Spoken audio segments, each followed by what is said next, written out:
Hey everybody, let's turn these eggs into fluffy Japanese pancakes. Give those eggs a good crack and separate the yolks from the whites. Making these pancakes fluffy might seem like rocket science, but don't sweat it. I've got all the tricks up my sleeve, and I'm spilling them in this video. Don't go anywhere, unless you're heading out for eggs. Throw a splash of milk into the yolks. Milk helps to create a lighter, fluffier texture by adding moisture and contributing to the overall batter consistency. Adding vanilla extract would be a great touch. Just make sure you don't accidentally use soy sauce instead, unless you're feeling adventurous and really into unique flavors. All right, let's add the flour. I'm a sifting nerd, but if you just dump it in, your pancakes will still be awesome. I use cake flour, but all-purpose works too. I'd suggest adding the flour little by little instead of dumping it all in at once. That way, the dough won't get too thick. We're aiming for a nice creamy consistency. All right, let's set this mix aside and give it some time. Now, let's dive into the whites. Grab your mixer and start whipping on low speed. If you want to whisk by hand, go for it, but it's going to be a workout. Once you see some foam, start adding the sugar bit by bit. Gradually crank up the mixer speed to high. Oh, and I almost forgot.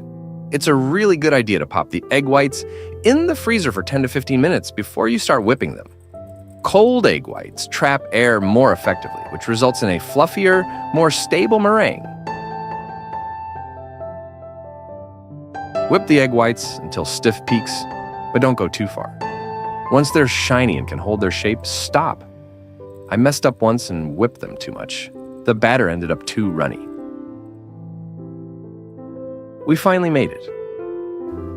Add about a third of the egg whites into the egg yolk mixture. Stir it well until smooth, but leave the mixer out of it. Drop a comment below and let me know which country you're watching from.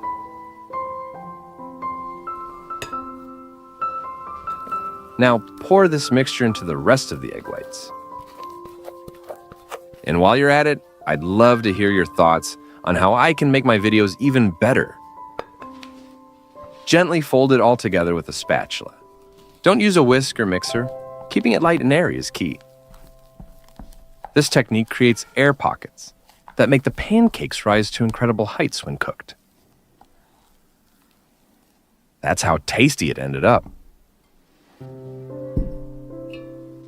Let's grab a pastry bag, but if you're feeling rebellious, you can totally skip it and just go without.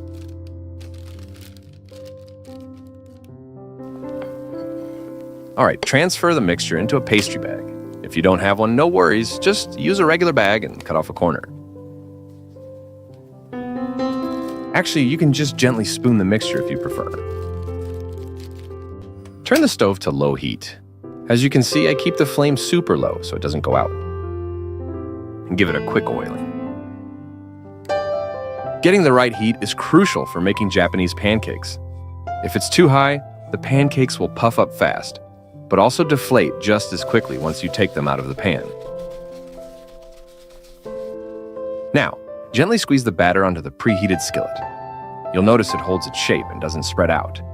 That's your meringue flexing its muscles, showing it's whipped to perfection. Let's pick up the pace and jump ahead. Add a few drops of water to the pan. This will create steam to help the pancakes stay moist. Cover with a lid and cook for 7 to 10 minutes. It should cook very low and slow. Try not to lift the lid. Nice job. Now let's flip these bad boys without making a mess. Honestly, I'm a bit nervous. I've had some epic fails before. If you like my video, don't forget to subscribe. Just under 1 million to get 1 million subscribers. Whew, so far, so good. Let's toss in a few more drops of water. Slap a lid on it. And let it cook for another 5 minutes or so. getting pancakes fluffy takes a bit of effort. I had a few flops before nailing it. But even when they didn't look perfect, they were still soft, tender, and tasty. From my experience, the secret to fluffy pancakes is whipping the meringue just right and cooking on low heat. Thanks for watching. See you later.